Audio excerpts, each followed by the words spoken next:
It was a hot sunny day and most got surprised by the rain. No one knew where it came from. The sky had been clear blue all day. It was almost torrential and felt kind of supernatural. But the rain fell on the road and it smelled like rain does when it hits warm asphalt. And there was this well-known sound of many water droplets coming from high above and hitting the ground. The dust disappeared.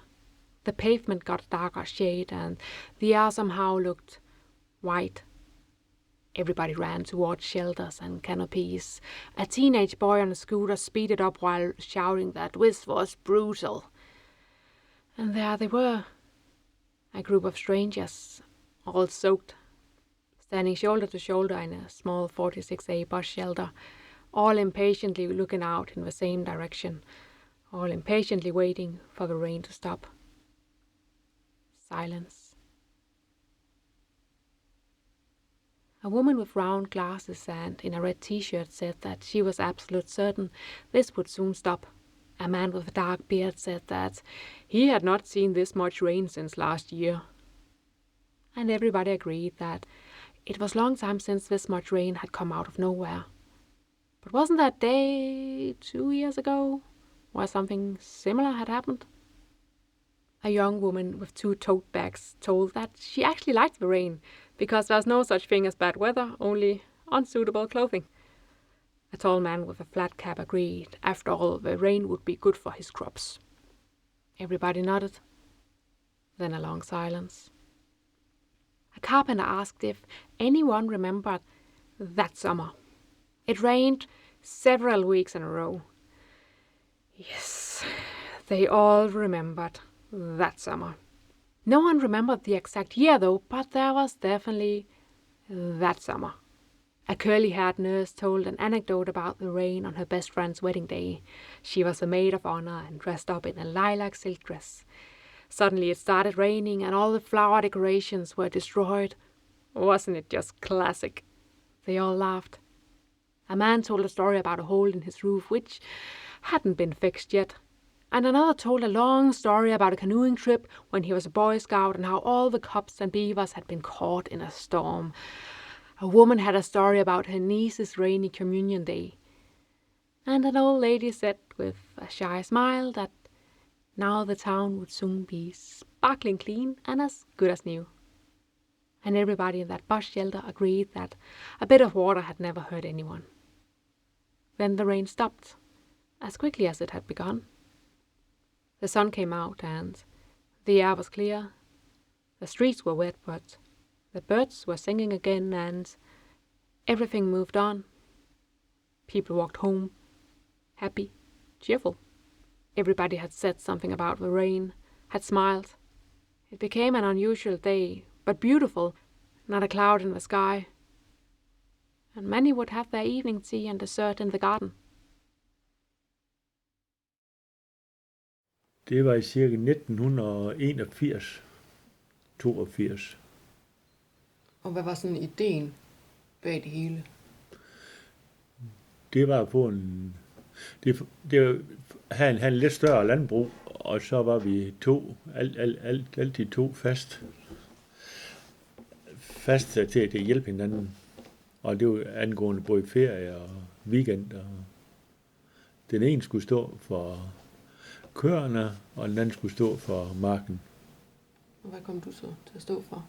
Jeg skulle stå lidt for marken, og så hjalp jeg også dervæk ind i stallen. Ja. Og hvem var det så sammen med? Det var sammen med Henrik Huste. Og var det sjovt? Altså er det noget, du tænker tilbage på, som sådan noget, der var ret sjovt at gøre? Eller? Ja, for det er, jeg gik meget op i det, at vi skulle være to til at hjælpe hinanden. Accessibly accessless to limitless live news.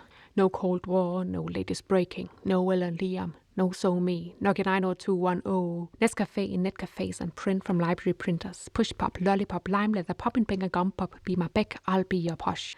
Party of 5, rave parties, costume parties, techno parties, but the end of single parties, and Germany now in one piece.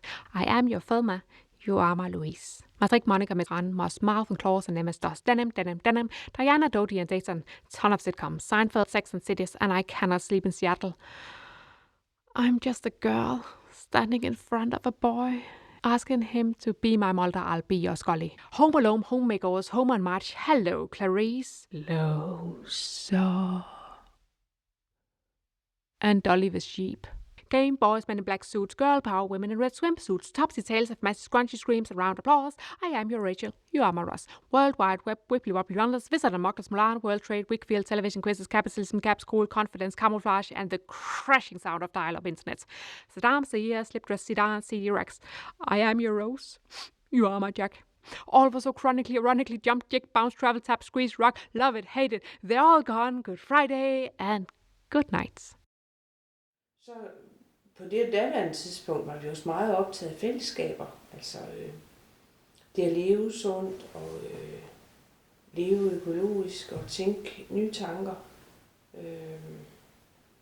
Og når man er sådan i en uddannelse, så er man også meget sammen med sine jævnaldrende og medstuderende. Og så det faldt sig egentlig ret naturligt, at det var egentlig det, vi skulle prøve af. She was born in between two round brackets, in the middle of a Shakespearean drama, a small figurine living in a short and hastily inserted sentence which no one cared about. A sentence which was not really a part of the story, more of an insignificant side note, just as insignificant as she. And the brackets were made of feather cushions and stuffed animals, protecting her against the villains and antagonists, protecting her against all the horrible twists and turns in the play. She grew up between two round brackets. She made a home in an uppercase B, using the upper bubble as a spare room. She made a small kitchen garden in a lowercase c, carefully placed in the middle of this unimportant side note. A side note ending on an optimistic note. A side note where nothing really happened. Not much to see, not much to remember, not much to fear, but a side note she would call her country of belonging. The only thing to be heard was a comforting and relaxing sound of a decade-long sigh. She was a child in a bracket. But the round brackets were claustrophobic, and our tiny figurine climbed over them, wanted to see what was outside, and while she was gone, the writer decided to delete her safe home, delete her comfortable, homely uppercase B, replacing it with a completely useless and shaky lowercase l. Without much of consideration, and without consulting her, the writer decided to make her part of the drama. The director gave her part, the lead, but did not give her any stage directions. And she found herself balancing on the lines, terrified of the excessive amount of exclamation marks, missing her beloved brackets.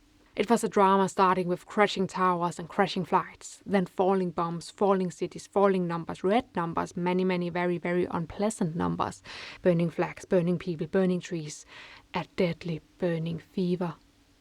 She desperately clinged on to a semicolon, one of those very unprotective signs she didn't know the use of. She might as well make it beneficial. But suddenly, she discovered the list of supporting characters and extras and stuntmen and stunt women, all tiny figurines. One of the supporters grabbed her hand and forced her to fly forward. He just wouldn't let her go, though she begged him to. She was not a fan of the fast pace and not much of a flight person either. With admiration she saw all her co-stars delightfully swinging the button of the lowercase J's and G's, jumping, jigging, bouncing, skipping on the uppercase T's. It all looked so easy, so elegant. They confidently turned page after page without giving much attention to the intimidating exclamation marks. Didn't care. Never looked back. Some started to write more or less useful stage directions to her, and some few fell through the lines. Fewer was written out of the story. The majority stumbled over the W's now and then, but most made it to the last letter. Gradually she forgot about her cushioning and once beloved brackets, questioned if they ever existed. She started to be pretty good at bouncing on all the uppercase letters. Surprisingly enough, she became an expert on balancing on the uppercase Qs. She was highly respected for this unique skill. She started to find the juxtaposition of the X's and lowercase t's fascinating. She actively debated with her supporting characters about the use of Z. They had a laugh over the design of an ampersand. And the dramatic and roaring sound of all the exclamation marks somehow became interesting background noises, became a part of her life, a driving force. In a brief pause, she wondered if the old round brackets were important after all. It became a long play, critically acclaimed, fast-paced play, lots of action, very entertaining, a good one.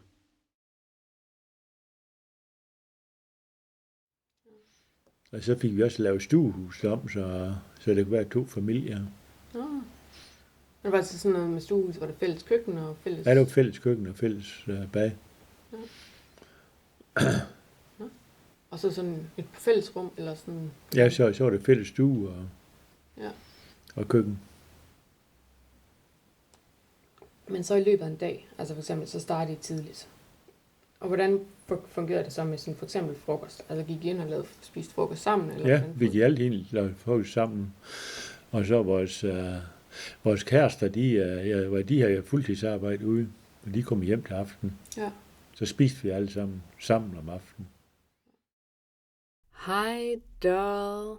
I'm your absolutely twisted mind. Just going to go for a small walk, just going to leave your body here. Well, I am sorry, but inside your body I cannot fly. And I really, really, really want to go to another universe. Do you mind? Oh, well, that's great. See you. She is an absolute doll. And the floor rises up behind her body, unaware. Head reaches back. Left shoulder reaches back. Her body reaches for something behind her.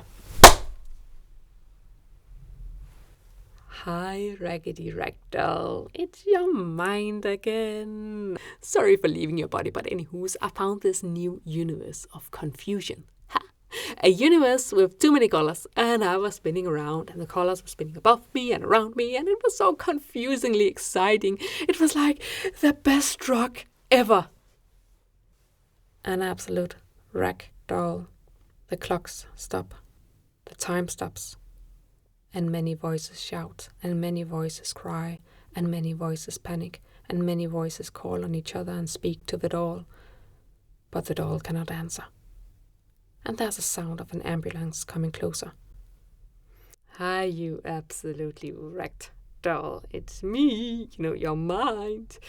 You are not going to believe me. But I went to a universe and I landed on this planet with all these storms, and I was flying back and forth and up and down and above sandy beaches.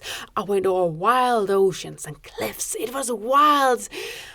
Ah, come here. Don't be so pathetic. I'll soon be back again. It'll only be a couple of minutes.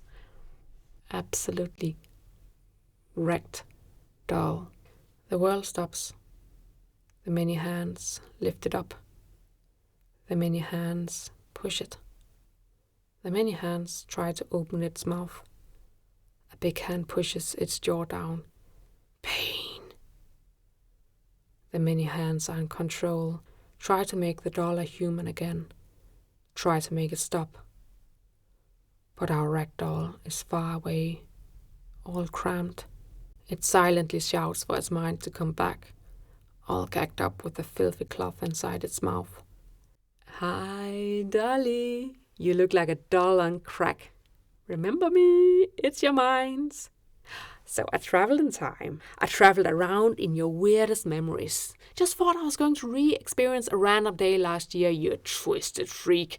And while I was at it, I revisited your teenage room. Such great fun. Remember the red curtains you had back then? Ooh, and I was inside a painting you made when you were 5 years old. I mean, seriously, leaving your body is so much fun. A cracked doll. It's beaten, torn. The many faces stare, the many faces look all wrong, the many faces are blurred, the many faces are well known, but the doll does not recognize them, and the many faces scared. And the many faces ask when her birthday is, and what her name is, and where she is from, and if she remember her address. And they ask her again, when is your birthday, love? How many fingers are in front of you? Hey, it's me, your twisted mind. Oh, well, I guess I had to return to your boring body, to your boring life, to this boring universe. Gravity, control, I mean, what's that all about? It's so boring. Oh, well, I'll let you go to sleep. But don't cry too much. You really should be a bit more thankful. After all, I mean, I came back. I can't promise that I won't leave you for good one day. Men altså, var der andre gange, du tænkte, det er godt nok en dårlig idé? Nej. Hvis man kender hinanden godt, og man er glad for arbejdet, så synes jeg stadigvæk. Men det kræver, at man er gode venner. Ja.